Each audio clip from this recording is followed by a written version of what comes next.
Hi, Happy New Year. This is my third video of 2025. It will also be the last video that I say. This is my blank video of 2025 because that seems kind of odd to say, but I don't know why I just said that. Yeah.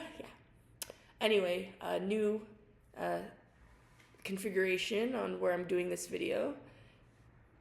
Thought it would be better to have it in a different place to change it up.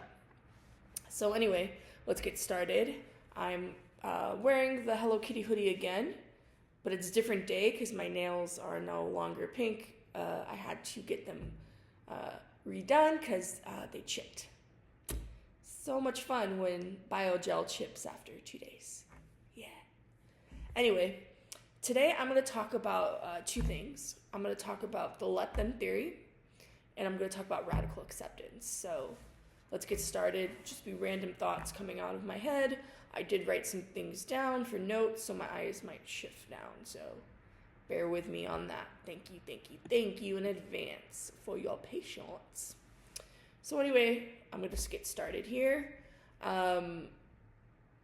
Look, if you're like me and you're autistic or neurodivergent or you're a human being, you can really struggle with wanting to control outcomes in your life. I mean, it's hard. I get it.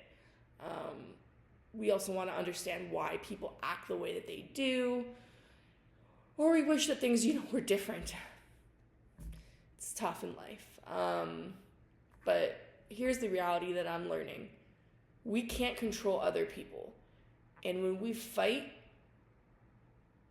it just drains our energy. There's just no point. So to talk about the let them theory, which I believe comes from Mel Robbins, the idea is pretty simple. When people show you who they are, let them. Just let them. Let them make their own choices. Let them think what they want to think about you. Let them. Just give them that. Let them leave your life if that's what they choose. It's not our job to fix, change, or convince anyone. And I know this is really, really hard, and I really struggle with this like every day, if not like multiple times an hour in my thought process. But it's something I try to say to myself, at least recently, like let them think this, let them do this, let them do that, like let them not understand my struggles, let them not know my story, let them, let them, because we just gotta release it.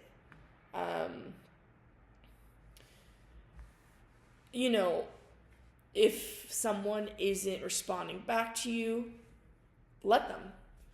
If a friend doesn't show up the way that you had hoped, let them. Their actions tell you what you need to know. It's not about being cold, it's about respecting their choices and focusing on your own. Because you are worthy of friendship. You are worthy of love and support. And if they can't see your value and worth, then let them. Anyway, just wanted to talk about that. And I think it's really good for autistic people to practice. It's definitely helped me recently in a couple kind of saddish moments where I'm having that negative thought pattern, and it's like I'm getting in that kind of time where I want to like start stimming, and like I'm kind of like bouncing and moving and like ruminating, and then I just say, okay, you know what, let them think this, let them think that, let them.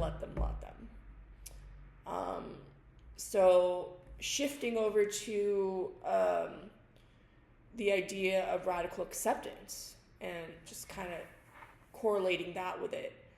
Radical acceptance means acknowledging reality without judgment. It's saying, this is what's happening. I don't have to like it, but I accept it. I mean, that's just the bottom line of it.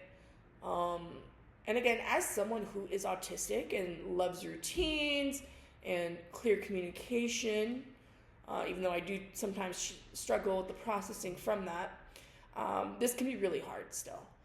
But I've spent so much time wishing things were different, wishing that I fit into social molds, or that others understood me in a perfect way.